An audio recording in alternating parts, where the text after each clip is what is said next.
Hi. Always a pleasure meeting up with you. Thanks for taking time off from your busy schedule, especially now with the markets the way they are, and I'm sure you must be having longer days. I'd like to ask you, what is your take? What are you witnessing right now? It's no secret that the market is under stress. So, what are you witnessing? How are you coping with the challenges? What are the challenges you're facing? So currently the way we analyze our business, particularly in the south and residential business, which is our current focus, we believe that the demand still is very strong, and this is derived from the fact that if you look at commercial office absorption that's happened last year, which is around 13 million square foot net. So this nothing but it means that job creations have happened, companies are expanding. The issue that we see, I think, is with sentiments. So the real demand is there. Sentiments, so therefore people are postponing that buying decision for various reasons, global factors, domestic factors. So it's just a matter of time till the confidence comes back into the buyer. But in terms of housing and residential demand, we believe in the south is very strong. Right. No, I agree. I think Bangalore definitely is comparatively one of the better markets. But you're right, sentiments are weak. So buyers are really postponing their decision. So are you doing anything to try and those who are sitting on the fence to jump in? Is there any strategy behind that? So basically, I mean, we're being very cautious about which micro markets we're launching our projects in. We're trying to add value to the product, to differentiate our product better. But in terms of pricing, even today, the south, particularly Bangalore, it is still very affordable. So even today, the average selling price here in Bangalore for a good quality grade A product is in the range of about 5,500 to 6,000 rupees a square foot, which is affordable. So there's not much that one can do on pricing considering input cost, land cost. The only thing that you can do is get innovative with the offering, add more value to the product, and see if you can get the customer to commit faster. With the way the real estate industry is facing so much of negativity, and one of the issues is because of delayed projects, and we've seen a lot of that happening in the recent past in the press, and it's not only delayed deliveries, it's also a question of people think it's easy money. People think that the margins are huge in the industry. There's lack of transparency. There's so many things which really beats down our industry. So what are your views on that, and is there any way which you think we can tackle it? I mean, today we find that we are struggling to get industry status for real estate. Since eons we've been trying to get that, but that's not happening. So what is your view on that? So you've just listed out all the issues that our industry faces. I think, see, in terms of delay, again, one has to really understand why delays happen. I think while I think some percentage of responsibility can be on the developer, there are also a lot of external factors why the delay happens. For example, you're constructing a building and midway through you have the authorities coming and stopping construction because there's a ring road passing by. So now they want to relook at setbacks.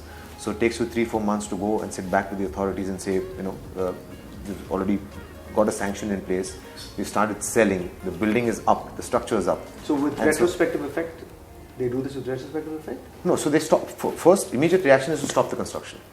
So they send you a stop construction notice, and then you go and start reasoning with them. So you lose 3-4 months there. In terms of availability of raw materials, for example, today sand is a heavily regulated industry by the government, politically, etc. Right. So we face situations in the south, Bangalore, Chennai, across, where for 4 months we've not had sand supply. So then you start looking. So I mean, what do you do? I mean, sand is a very important ingredient in aggregates, for plastering, for everything. And when you don't have sand, what does one do? So then, obviously, necessity is the mother of all invention. So then we start looking at alternatives. So now we're looking at mechanical sand. So now we've started working with options to ensure that even if there is no supply or there's a difficulty in getting these raw materials, we're keeping all our alternatives. So there's a huge R&D now that's going on at the back end to ensure if A material is not available, what are our alternatives to it? So what steps we need to take and how proactive we need to be, because I strongly believe, I think delay to the customer, I think is just should not be an option. But yeah, we have come a long way. We've seen a lot of evolution over the past many years. Colliers International in India, we've been here for 2 decades. In fact, last year we celebrated our 20th anniversary in India. but your company has been here for four decades. So how, and you've probably not witnessed all of it, but as a group, how have you all seen it evolve over the past 4 decades? I think from day one, the focus has been the customer. So I have heard stories, when we started out, where in 1983 we used to manage our sales by using computers when these first came out. I think the attire of our sales guys, I hear stories that was very different from the conventional sales guy in Bombay back in the day. I think in terms of focus on the product, so we also believe that we don't want to sell you four rooms and a roof. So it was more to do with lifestyle, providing you an ambience. So the product per se, I think over time has evolved in not only providing you a home and a shelter, but to provide you a lifestyle, to provide you other amenities that would make your life simpler, would make it luxurious, that would give you things to do within the gated community. Which comes to the topic of your chairman, Mr. Ravi Purankar, and we have the highest regard for him. So what motivated him to get into real estate in 1975, if I'm correct? And I think you started in Bombay. So Yes. how's the growth been? What brought you out from Bombay to Bangalore and to the south? I think what his earlier in the day, I think his decision to get into housing was the famous saying, "Roti, kapda, aur makan," basic necessities. And having started his civil engineering, that was something closer to makan, and so therefore he got into real estate.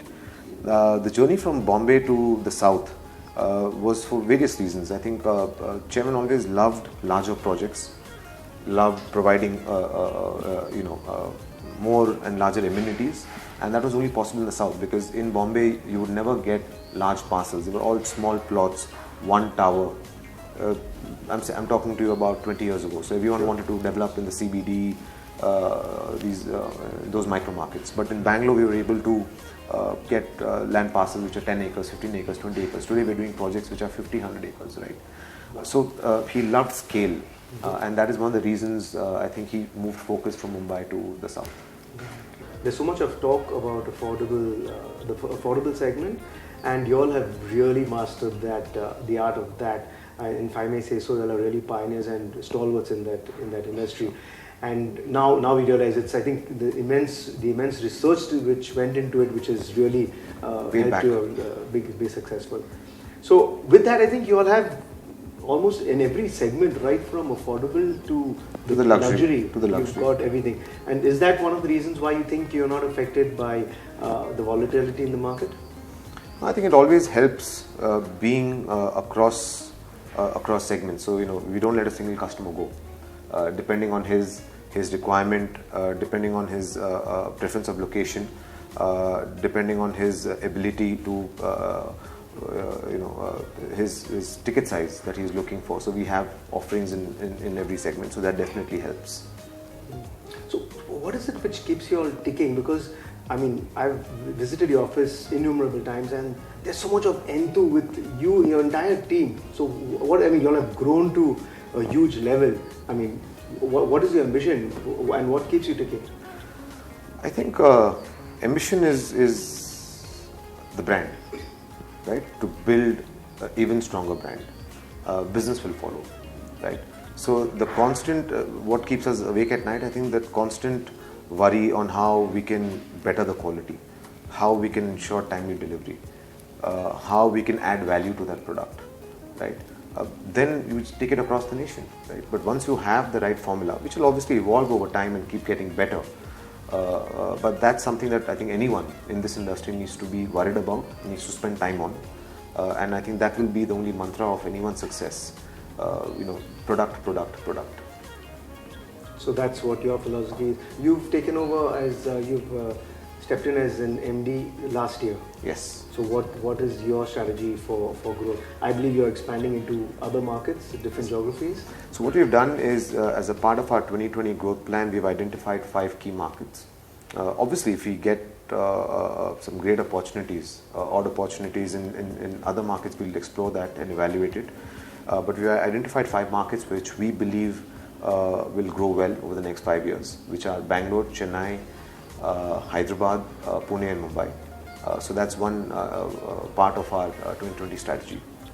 So constantly looking at options. We have a project in Pune which will be launched very soon. Right. We have secured some projects in Mumbai. So they are in the planning stage right now. We had a recent pre-launch in Hyderabad residential as well. It's done very well in its pre-launch. The launch should be in a week to 10 days from now. So successfully entered these 3 new markets and hope to grow within these markets over the next 5 years. And what about the overseas? There was talk that you were trying to look at some international markets as well? No. So right now the focus will be these 5 markets. So we do have land holdings in Colombo. We have one project which we should be launching pretty soon. But besides that, I think the focus will, for now at least, for the immediate future, will remain in these 5 markets. Sure. Good. So what does the typical day in the life of Ashish Purankar look like, especially with the MD role now? I think unfortunately in this industry, with the kind of the number of people that we need to interact with, from buying of land to designing a project to launching, I think almost half your day goes into firefighting. Unfortunately, and then you try and stay focused the rest of the day on obviously on progress, on construction, on product, and on sales. Great. Thanks, Ashish. I don't think we'll be able to wind this up without understanding your short and mid-term view on the market, the stress where we are seeing, how long is it going to last, and where do you see the market evolving over the next couple of years? I have a strong belief that demand for housing in this country over the next 10 to 15 years will be very strong. 2 things that will really affect it would be in terms of sentiments will affect it, so people may advance or postpone their buying decisions, and affordability. So I think if you dissect the country in regions, I think South, even today, the affordability check mark is there. Even today we are at 5,500 to 6,000. I think job creation is happening. So there's not much of worry there. If you go to the West, I think there are certain micro markets which are affordable, right? So you have Mulund, Bhandup, Borivali. But then you have other places like Midtown where the prices have just gone up too fast. And I think today affordability in those markets are being questioned, right? But as sentiment changes, I think demand for housing in this country will continue to stay very strong. That's the answer I was looking for, because that's our line. We need to be positive and hope that good times roll again. Sure. Thanks, Ashish. Thanks for your time. Appreciate it. Thank you.